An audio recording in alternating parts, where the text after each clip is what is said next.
How's it going, everybody? Alex Strouf here with you following the conclusion of Week 2 of the National Football League season. We're breaking down the top 10 undefeated teams remaining in the NFL. There's 11 left, but we're going to break down the top 10. There's one on our outside looking in, and we'll get to that in a second. We'll be doing these every Monday, so be sure to subscribe, hit that notification button. Find me on Twitter and my podcast, which is in the description down below. But that said, let's dive right into it with our team on the outside looking in, who comes in at number 11. The Chicago Bears are my team on the outside looking in, and I know I'm wearing a Packers sweatshirt. It probably looks biased as all hell, but hear me out. Wins over Detroit and the New York Giants. Week 1, a come-from-behind win in the fourth quarter against Detroit, where Mitch Trubisky looks like Joe Namath or Johnny Unitas pulling a fourth quarter comeback the way he did. And then Week 2, beating a New York Giants team without Saquon Barkley for a majority of the game. Not super impressed. Don't think this is a super good team in Chicago. They can win 6-7 games still, but I just think they're the weakest of the bunch right now. So I have them on the outside looking in. Let's get into number 10.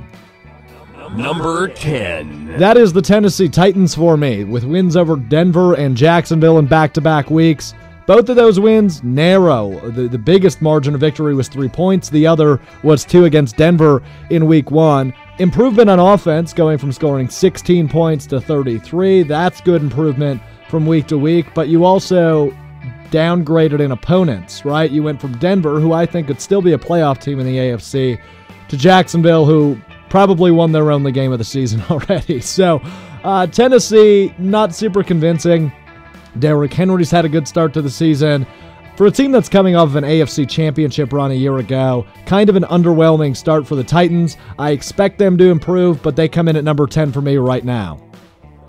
Number 9. It's the Pittsburgh Steelers. They also beat the Denver Broncos. They're in Week 2. They beat the Giants in Week number 1. Big Ben looks like he's 25 years old again. That offense is clicking. We saw the emergence of Benny Snell Jr.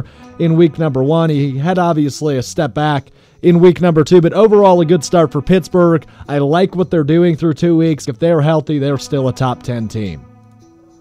Number 8. Yeah, this is where the Buffalo Bills come in for me. They've got divisional wins over the Jets and Miami in back-to-back weeks. A divisional win is a divisional win, and with a 2-0 start, that's pretty darn good. However, the offense, I'm not completely sold on them. They look like they have the potential to be one of the more potent offenses in the NFL. Josh Allen looks like he'd take another big step from year 2 to year 3, just like he did from year 1 to year 2. I like J.A. I like what he's done in Buffalo. Of course, I love the addition of Stephon Diggs to the wide receiving core there. I like the two-headed monster in the backfield with Devin Singletary and Zach Moss. This team has a damn good chance to win the AFC East, but I'm not super sold on them with 2 wins over pretty easy opponents in the first 2 weeks. But undefeated, a perfect start nonetheless for Buffalo. Number 7. Yeah, this is where the surprise comes in for me. This is where I have the Los Angeles Rams. I did not expect them to get off to a 2-0 start. In fact, I expected them to get off to an 0-2 start with wins over Dallas and Philadelphia. While they're both out-of-division opponents, they're both very good opponents and teams I thought were better than the Rams. Doesn't look that way through 2 weeks. Jared Goff got that big payday over a year ago now. He looked like a thief last year, but now back to his 2018 self, it seems, for Jared Goff here in 2020. I like what the Rams have been able to do. They're rebounding from a non-playoff year a year ago, and they're competing in one of the toughest, if not the toughest, division in the National Football League. So a good start for the Rams. Number 6. Now, this is where the asterisk comes in. I have the Saints at number 6, but their Monday night game has not been played yet. I assume they'll beat the Raiders just because I think they're a much better team than Las Vegas. And I think New Orleans is one of the better teams in the NFC. With a win over Tampa Bay in Week 1, I know Tampa Bay started off slow, a new quarterback, kind of a new system for the greatest of all time in Tom Brady, but still a divisional win for New Orleans to kick off the season. And then, as mentioned, what I believe will be a Week number 2 victory on Monday night over the Raiders. The Saints' real test is going to come on Sunday night against my Green Bay Packers. We'll get to the Packers in a minute and why that game's so important for both teams. But the Saints off to a good start. They get that Week 2 victory without Michael Thomas. If he can come back and stay healthy, I like this offensive shot with Jared Cook and Alvin Kamara also there. But Drew Brees' window is obviously closing, so this has to be a year to make a lot of noise for New Orleans. I think they're capable of it. and I like where they're at through 2 weeks. Number 5. Another surprise here. The Arizona Cardinals come in at number 5 for me. I expected it out of them. I picked them to go 2-0 to open the season, and that's exactly what they've done. A win over San Francisco, the defending NFC champion, in week number 1, and a win over the week 1 surprise, the Washington football team, in week number 2. Their offense is explosive as heck. Kyler Murray looks like he's in the MVP conversation.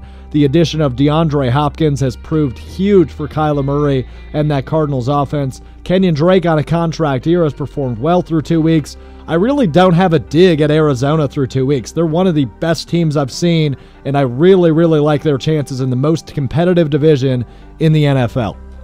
Number 4. Yeah, divisional rival in Seattle comes in at number 4. They've got wins over Atlanta and New England in the first 2 weeks. Russell Wilson looks like he's the front runner for MVP through 2 weeks. I don't think there's anybody close. Kyler Murray's a name, and Aaron Rodgers maybe the other name that's even close to Russell Wilson through these first couple of weeks. They've got the Cowboys on America's Game of the Week in week number 3. I think that could be one of the games in the week. We've got a lot of big games on the slate in number 3, so we'll talk about that here once we get through the rankings, but really happy with Seattle through their first 2 wins. That Sunday night game against New England was the game of the year so far, the best game we've seen in 2020, and Russell Wilson just looked flawless in that game against Cam Newton and the Pats. Really happy with Seattle. They were bounced in the divisional round a year ago. They're always in the conversation as one of the best teams, not only in the NFC, but the entire league, and I like what they've done through 2 weeks. Number 3. Yeah, this is where my Packers come in. 2 back-to-back 40-point performances in wins over divisional opponents. Minnesota in week 1, Detroit in week number 2. And Aaron Rodgers has looked great. Aaron Jones looked even better in week 2. A career high of 263 all-purpose yards and 3 touchdowns on Sunday in their win over Detroit. The Packers really, really look like they've improved off of a 13-3 season that brought them to the NFC Championship game. They're my top-ranked team in the NFC because they've scored more points than anybody in the league through 2 weeks, and they have more yards than anybody in the league through 2 weeks. I really like what Green Bay's done. I really like my Packers' chances, and you can call me biased all you want, but nobody looks close to the Green Bay Packers in the NFC through 2 weeks. Number 2. The reigning MVP and the Baltimore Ravens, who come in at number 2. They've got a win over Cleveland in week 1, a blowout, and a convincing win over Houston in week number 2. I have no digs on that offense. Obviously, Lamar Jackson, he's ridiculous, the best dual-threat quarterback in the National Football League. He's got 3 running backs behind him that are all really impressive through 2 weeks, and J.K. Dobbins, the rookie, Gus Edwards, and, of course, Mark Ingram, the second. Wow, that offense has spread it out even more than they did a year ago, and they look dominant. They've got Kansas City on Monday night, and speaking of Kansas City, Number 1. That's who comes in at the top spot, the reigning Super Bowl champions with wins over Houston in week 1 and Justin Herbert and the Chargers in week number 2.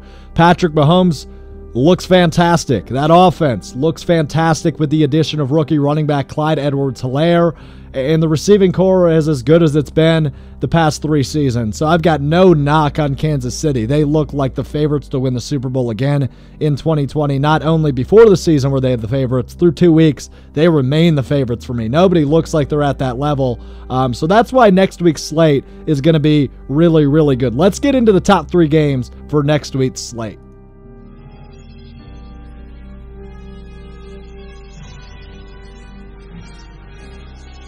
It's the future! I've mentioned all 3 of these games already, so it won't be a surprise, but let's dive into all of them. We'll start with the afternoon one. That's the Cowboys and the Seahawks. The Seahawks at home, 4.5-point favorites. It's a good line. I think this could be the game of the week, as it is Fox's America's Game of the Week.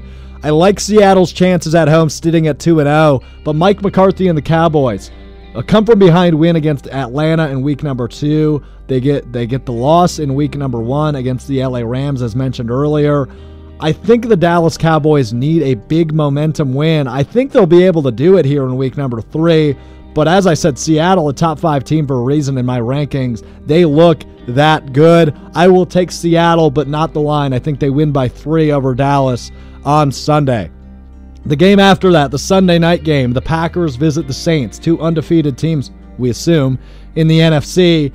Going at it in New Orleans. It's Drew Brees versus Aaron Rodgers. It's always an instant classic when these two teams face off with these two quarterbacks at the helm and healthy. It's going to be a high-scoring one as both offenses incredibly potent, incredibly fast-paced, and two offenses that look like they've really got their issues ironed out already through 2 weeks. I expect the Packers to walk away with this one, but I think it's close. I think it's a 38-34 final, Green Bay on top. And what should be the game of the week, my number 2 and number 1 teams in the power rankings going at it on Monday night. The number 2 seed, the Ravens, they will be the home team. So it makes it a little bit more fair. I don't know what to expect with this one. Baltimore is a 3.5-point favorite. I think Kansas City still walks away with the victory, but holy crap, is this one going to be good. I'll take Kansas City 31-28. Going to be a back and forth all night game all Monday night. I know I'll be glued to my seat, and I hope you are too. I appreciate you stopping by, breaking down week number 2 and previewing week number 3 with me. The NFL season has been off to an incredible start. I'm so glad we have football back in the capacity that we do, and I love talking about it. Again, go ahead, click subscribe, comment down below what you think of my power rankings. You can find me on Twitter or the podcast in the link in the description. Appreciate you stopping by. We'll see you next week.